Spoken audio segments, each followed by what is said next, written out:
Welcome back, America. I'm Hugh Hewitt. Congressman Rick Crawford is from Arkansas's 1st District. He is also the chair of the House Intelligence Committee, which is why I like to talk to him.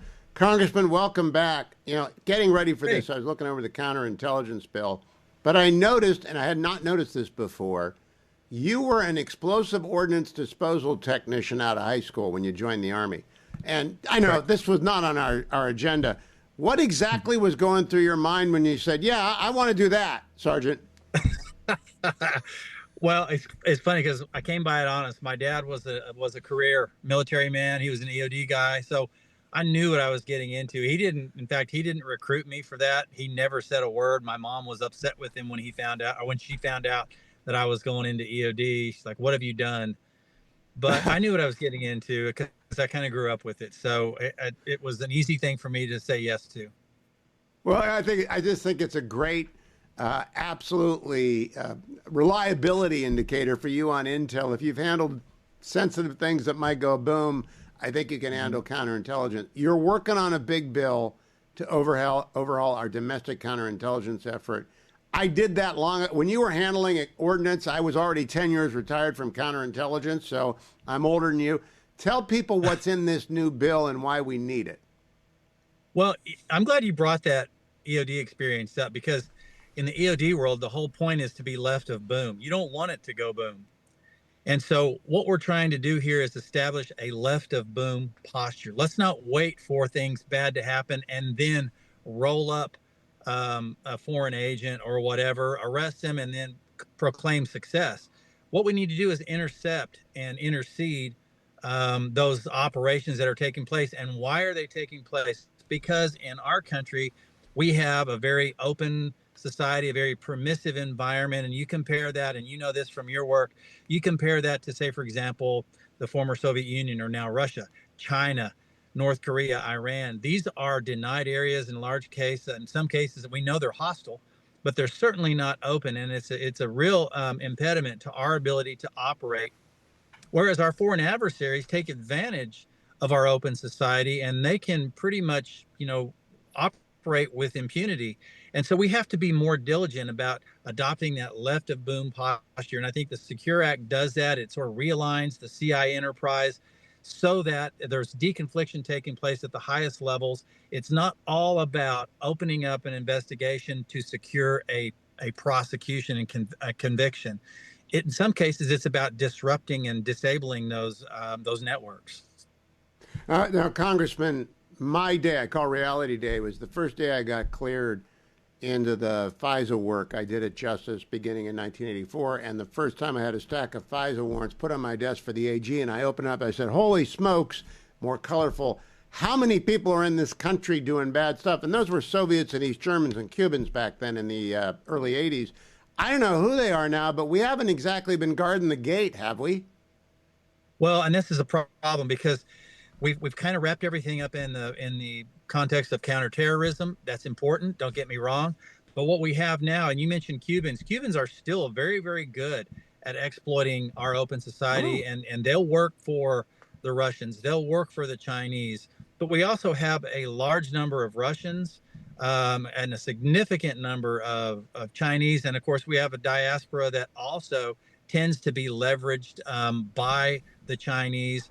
And so we need to take a full account and try to get some measure of accountability here with just how many, foreign agents do we have operating on our soil? And that includes, not just those, the big near peer adversaries like Russia and China, but also the Cubans who are very, very good at this and have been doing it for a long, long time, and Iranians, North Koreans, and others that present that challenge to us and start to operate in a more hardened fashion. We need to protect the homeland, certainly. And what we see is a continued exploitation of our open society by our adversaries.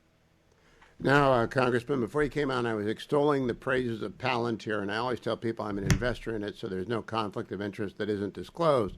But we've got very sophisticated tools for detecting patterns and disruptions in patterns. What does the Secure Act do to get us into the 21st century in counterintelligence? Well, it's kind of like when we were attacked on 9/11, we did a full review on what went wrong there? What led to that intelligence failure that we were caught flat-footed? And so we did a lot of different things to try to break down some of the siloing, the stovepiping, if you will, so that we had better communication across the IC enterprise. Well, it's the same thing with counterintelligence. What we have is we tend to have, sort of turf battles and things of this nature. We tend to look at through the lens of, prosecutions, convictions, and things like that. Now, it's great if we can, identify an individual, but from a criminal perspective, sometimes it's more effective and more necessary that we disrupt those CI threats rather than just wait around till they do something that might be considered prosecutable that we could present a warrant on for them and take them to court and adjudicate them. Sometimes that's we're waiting too long, and there's a couple of examples I could cite on that. One is with the that Cuban in the State Department, Cuban agent in the State Department, worked for 30 odd years. Once we finally got him, arrested him, took him to court, now he's in jail. That's great. But what about all the damage he did for almost 40 years operating within our government?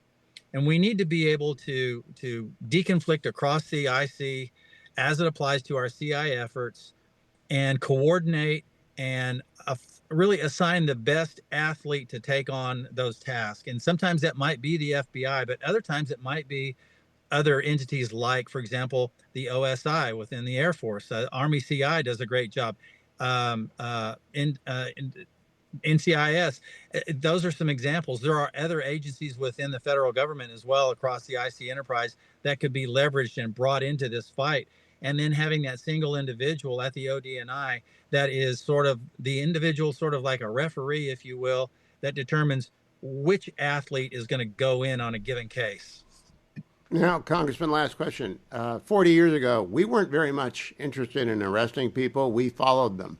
We wanted to know who they were talking to that were Americans. Eventually, they get you the Hansons, the Walkers, the big name Americans who are deeply into our security system and compromising it. If you follow the bad guys, they'll lead you to the really bad guys. Do you want to change that MO, or is that the MO you think works best?